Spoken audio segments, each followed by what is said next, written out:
Welcome to the Active English podcast. I'm your host Ian Simpson, and today in the studio with me, I'm lucky enough to have Matthew Coleman. Welcome, Matthew. Thank you. And I first heard from you the phrase food porn, and that is an area, as now for us has become an area of active English.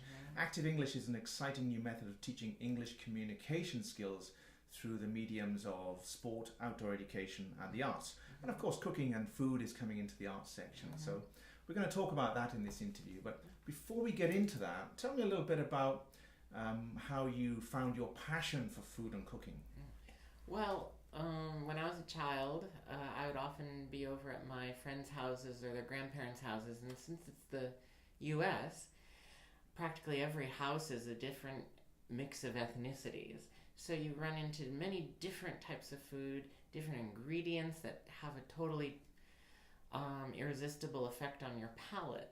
Then you want to find those ingredients. You want to know more about them, where they come from. So it all fits into the sphere of education. You want to know more about the world and how to communicate with it. Right. So, my parents weren't particularly great cooks, so it was a nice way for me to mix it up. Right, so you took on the cooking role. Yes, I did. Even when I was young, I'd often cook maybe twice a week. Right. And the area you come from, is that rich and plentiful in foods and provisions? Well, unfortunately not. It's a very rural area. It's the most rural area of my state. And it's mostly mountains, dairy farms, and forests. But we do have a large maple syrup industry. Right. So people come from far and wide for that. Many of my neighbors had dairy farms growing up, so I would get fresh butter from their farms and bring it back to my house from my mom and dad. So that's an experience that not many people can have. Right. Yeah. And you've been in Japan quite a while now. Yes, and how do you feel about Japan cooking, cuisine and food? I enjoy Japanese cuisine. I think it's very visually stimulating. For example, there's a magazine... Well, you mean the plastic food? That's visually stimulating. That's part of food porn. That is actually very good, isn't it? It's a fantastic idea. If you don't know a language and maybe you can't read it, you can still see what you're going to eat, and that's important. You can point to one of those. Yes. I want this one, and I think it's very exciting for foreigners to see that. Yeah. But it's a very visually exciting food culture. They say that, especially in Kyoto, that you eat with your eyes. Right. And I thought, well, you also have to eat with your taste buds, so you must have everything working together. Yeah. But it's so nice to be in a country that really does appreciate good food. Right, yeah, and certainly they do, yeah, for sure. I think the food in Japan is great. Yes, so, I do. Healthy. So food porn, how can this be used to teach English communication skills? Well, food is one thing that anyone can get excited about. Not everyone's interested in literature or music or sports or math or whatever.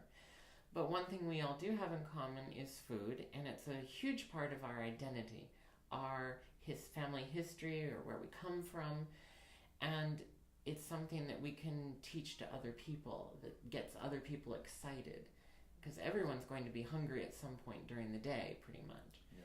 So it's a great way to expand about your vocabulary, new words for preparation, or working on process.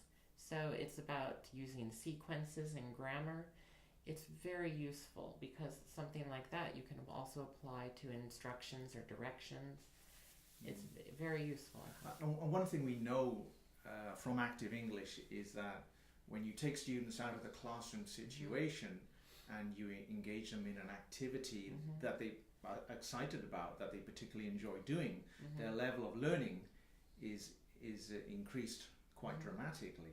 So that hands-on learning through doing is really important, isn't it? It is. It's like the old apprenticeship system. You really get to know your craft by engaging in it, and Therefore, you engage with other people, you expand your ideas, you expand your knowledge. But I think, like you said, it's very important to get people out of the classroom, out of that comfort zone, show them that language is available to use in many different contexts and places. Yes. That's important. For sure, yeah. And to the teachers out there, we're not saying you shouldn't do classroom lessons. Classroom lessons are the backbone of what we do, but this is a very valuable and powerful supplement to what you do in the classroom as well. And okay, so as I say, there's a lot of teachers out there who would like to know a bit more about how you could run a food porn lesson. We use the phrase food porn for our adult lessons. Yes, yes. Not the kids' lessons. Not the kids' lessons.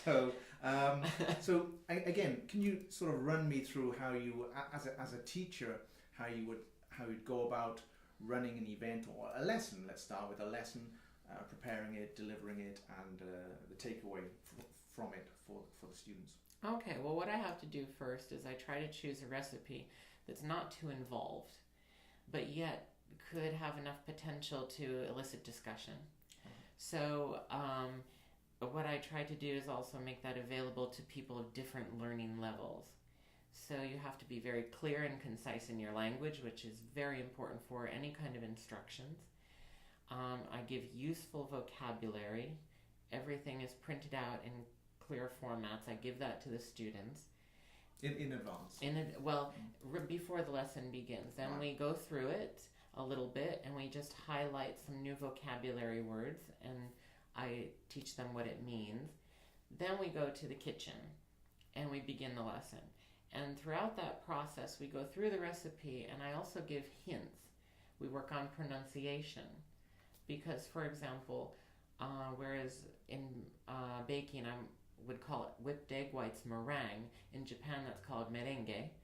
But I had to explain to them that's for us is a dance. Right. So you have to be very clear with your pronunciation in English which one it is. Yes. Obviously, we're going to know by context, but it's very important. Yes, yeah. Yes. And you say we go to the kitchen. Yes. Where do the kitchens come from? What do you rent a facility or? So here in Japan, we have a friend who has an English-style tea house. Right. She's Japanese, and she is not able to leave the place very often, so she wants people to come there and teach many different types of lessons. So the cooking lesson, she said, is their most popular. Right.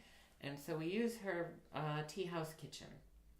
And that can accommodate about 10 or 11 students around watching me and as I explain what I'm doing, and I use that vocabulary from the printout to show them exactly what's happening. Right. And I know from previous collaborations with you that there are community centre kitchens that can be rented relatively cheaply. Yes. Which can be used, and some of them are like industrial kitchens that have a lot of cookers facilities in there, so you can run events and whatnot. So that's not a problem, is it? Is hiring a kitchen, renting a kitchen? No, hiring a kitchen is not a problem at all. They're very accommodating. They're often very excited that you will go there and do it. Yes. Yeah. And that in itself helps students hear about you without word of mouth. So they might say, oh, I'm interested in this food. Oh, it's also in English. Well, let me come, I'll try it. Yes. And that's good. That they can really work on their listening. And it's simple grammar, it's sequencing. So that's very That's useful. the key point, isn't it? Keeping it simple. Yes. Because I know that we've had people come to the events who probably would never have any interest in English, but they have interest in food. Right. And you and what you're doing. And they come and do it, and then they suddenly find an interest in English because of food. That's absolutely correct. You can see the finished product. You can see what someone has done. But the whole process very often, especially at a restaurant, is missing. Yeah. And if you want to recreate that, you really do have to learn and engage. And that's important. Talking about engagement then, how do you physically engage the students in what you're doing? Sometimes I have them taste test. Right. I know at the end, the best part is you all eat it. Yes. Well, throughout the process, I often have them taste test because I'll say, well, this tastes good to me. What do you think? Or I'd say for us, this is what we're looking for. For example, if you, I would maybe put less sugar than you'd find in a commercial kitchen, because I like a more tart flavor in a dessert. But someone else might think differently. But then they also get to learn the word tart. So it helps them kind of feel like they're really actively part of it and learning about, okay, well, this is what it should be like, rather than just seeing it on a screen. So are you saying tart? Yeah. Yeah, tart has so many meanings. Yeah, well, when I was growing up, a tart was something different.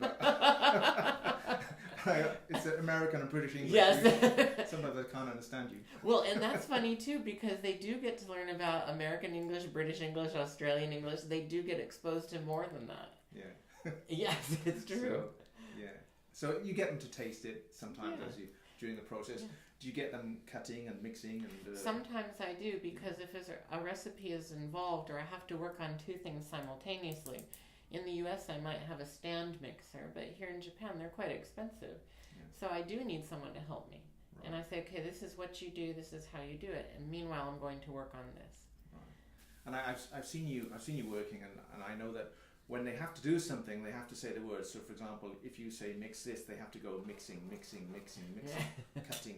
cutting. So while they're doing the action, they're speaking English and reinforcing it quite powerfully. Yep, you say mix. And I do that with kids' classes too. It's just that repetition, you help to remember it. Yeah. And then build it up to phrases. Yes. Yeah. And so like I said too, the grammar for cooking instructions is fairly simple. It's not that involved, but there'll be vocabulary words people don't know, and it's like a slightly commanding structure. You don't start with a noun, you often start with a verb. Right. So it's a different style of communication, but it's very direct. Right. Yeah. Now, I should say to the teachers out there that a lot of the stuff that you do, we video, and we put it up on the Active English YouTube site, so you can go into that, and there's a lot of free content in there. You can see actually how Matthew does it if you go to the Active English YouTube site. And for those of you that are Academy members, you get the real success secrets, the secrets of how you do it behind the scenes and how you plan it and whatnot, for members only. Yeah? So, so we talked about the preparation.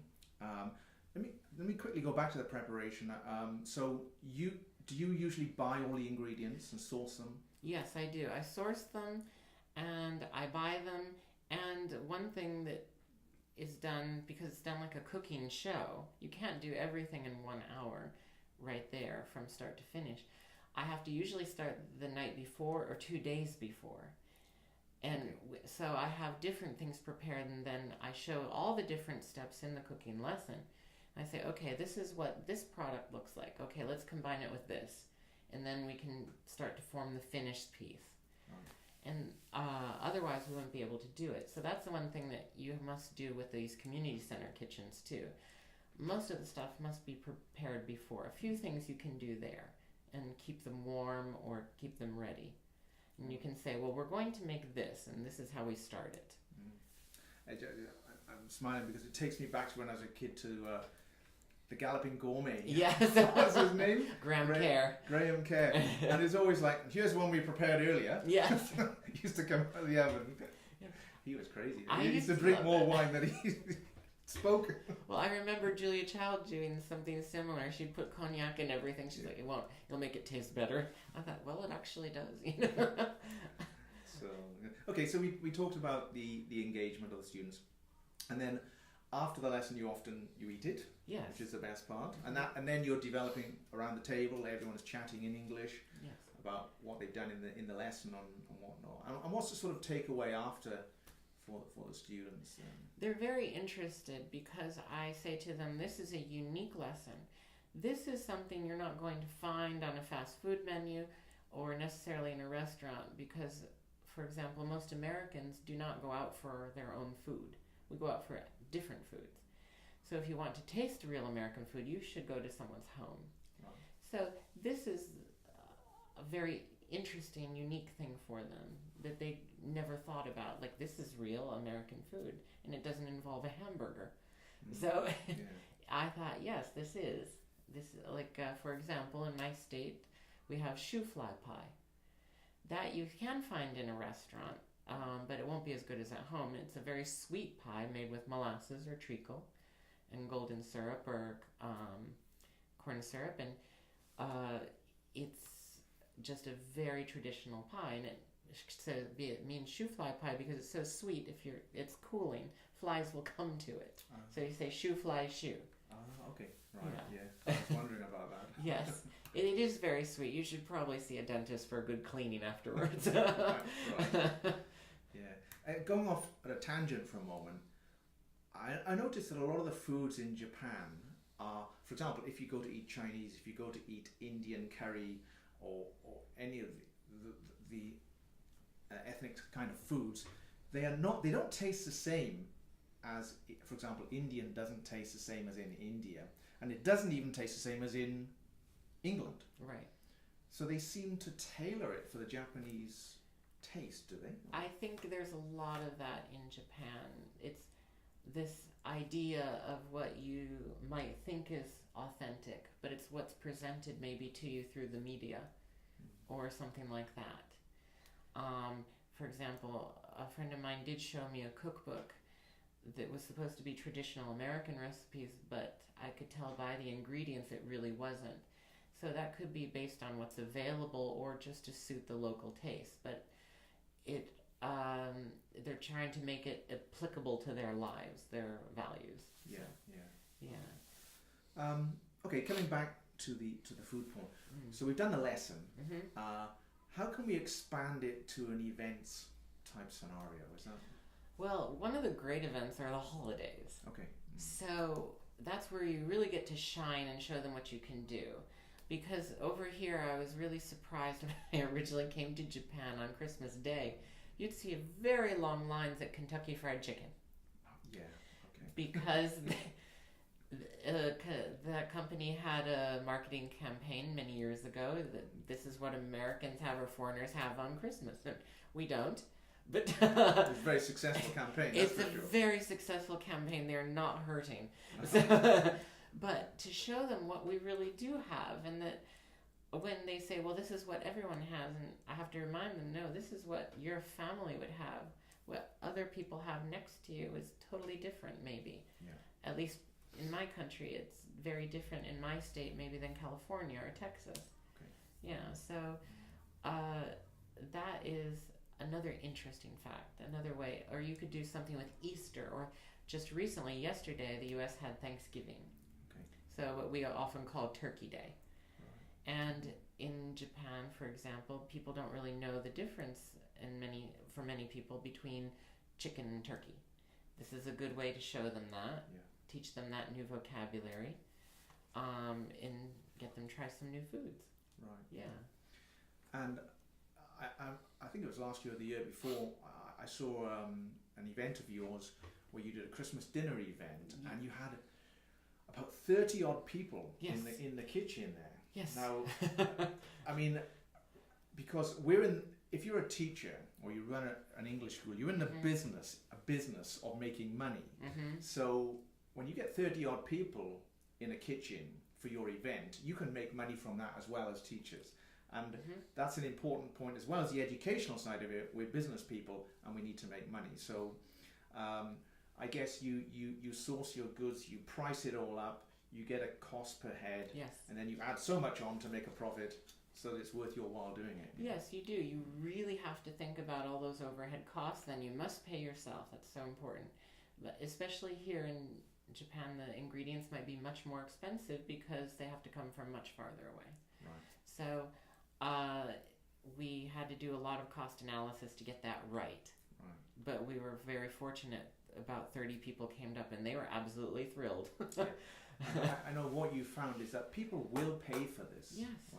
They'll pay more than they will maybe for an English lesson because it's a one-off event. Right. And they will pay for it. So money can be made for the teacher by doing this kind of That's right. It's a wonderful event. Yeah. It really engages people. It's a win-win for everyone, isn't it? It engages people on many levels, and it's good for everyone, really. It's a wonderful cultural experience. Good. Any other possible ideas for food porn lessons or events? Or have we covered most of them there, do you think? I think we did. Yeah. Quick question. What's one food you wish you'd never put in your mouth? Okay, that's such an easy answer. Raw chicken. Before I came to Japan many years ago, I knew about sushi. Everyone knows about sushi. What I didn't know about is that chicken is often served raw. Yeah. And I was at an end-of-year party in a ballroom at a hotel, and I couldn't quite see what I was eating. I asked what it was. They said it was boiled chicken. It had boiling water poured over it, so the outside was just a flash white. It was blanched. It was raw inside, and the texture, the smell, no. No, thank you. No, thank you. So you give that one a miss. It's probably just slightly above durian. Right. Now, at this point in the interview, this is where I normally ask my guests their success secrets. And this is for members only of the Active English Academy. However, today I'm going to keep it in the main interview because I want everyone to see how it works and the type of answers we're going to get behind the scenes. So we'll go into your success secrets. And the first question I have for you is if you could go back in time and give the 20-year-old Matthew advice, what would it be? I would say keep studying French. Don't lose those language skills. It's important. Right. Keep up with what you started learning when you were younger, and maybe double major in finance. Right. Yeah. It's important to give yourself options in life and expand your world. Yeah. Absolutely. Yeah. Make you marketable. Yeah. I had this conversation this week about the curriculum in Japan and the UK, America as well probably, is that they don't teach us in high school anything about finance really. No. They teach you mathematics, but nothing about investment or finance or anything like that. There's a massive gap there, isn't there? So, I think in the field of economics, that whole area is kind of missing. Yeah. In the high school education, I didn't know anything about it, really. No, I mean that's a whole other conversation about curriculums and alternative curriculums and how successful they are, as opposed to what we call the regular curriculums. But maybe for another interview. You talk about languages. You lived overseas as well. Yes. So I had originally lived in Japan, but then I left here in 2010 and I moved to Sweden, and I did my master's degree in Asian studies at Lund University. Right. Yes, I left Asia to go to Scandinavia and study Asia. Yeah, okay, right. As one does. Yeah. And then following that, I did live in the Philippines for a short time with my boyfriend and experienced that, and moved back to the US for a short time, then came back to Japan. Right.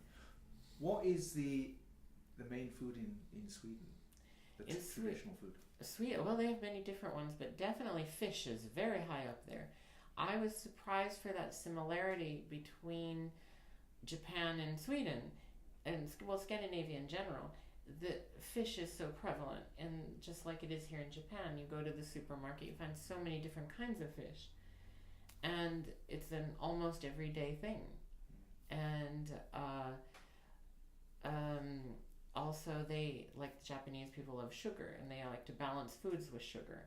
So I was surprised by that too. Yeah. And the Philippines? The Philippines, very different. Many things were stew-based, always combined with rice, even if you have bread. Often it's very interesting flavor combinations I would never think of. For example, for afternoon coffee, they make a sweet bun that has, it's just, regular sweet bun with salted duck egg slices on top, butter, sugar, and some Parmesan cheese. Right. I thought, I would never think of putting all those things together, but it was good. It was quite good. Yeah. Actually, we have a massive Philippine teaching community here in Japan. So maybe you guys could write some comments in the YouTube boxes underneath this video about your favorite foods from home and how we could possibly use them to teach our Japanese students over here. That would be interesting, yeah. Okay, next question. Do you live by any mantra in your life? well, I can't call it a mantra, but every morning I say the prayer attributed to St. Francis to help guide me through the day, to guide my life. Right. And I think it's beneficial because it basically states about improving the lives of others. Therefore, that has an effect and you improve the world. You don't ignore yourself, but by helping others, you help yourself. Right. So I think that's good. I don't know that prayer, but I think that's so congruent with what we do on TokyoReal and Active English, because lead with reward, we have the same philosophy: help others first, unconditionally, and hopefully, or it'll come back to you in full circle at some point in the future. But you're not really concerned whether it does or whether it doesn't. The purpose is to help other people and put other people's needs before your own. Right. It's a very reciprocal relationship, and I think that's important in anything, really. You must share. Yeah. Good. And my last question for you, what are going to be some of the next big things that impact the food industry in the future? Well, like right now we have the superfoods, we have like locavores trying to eat locally, and that's part of the sustainability movement. Right.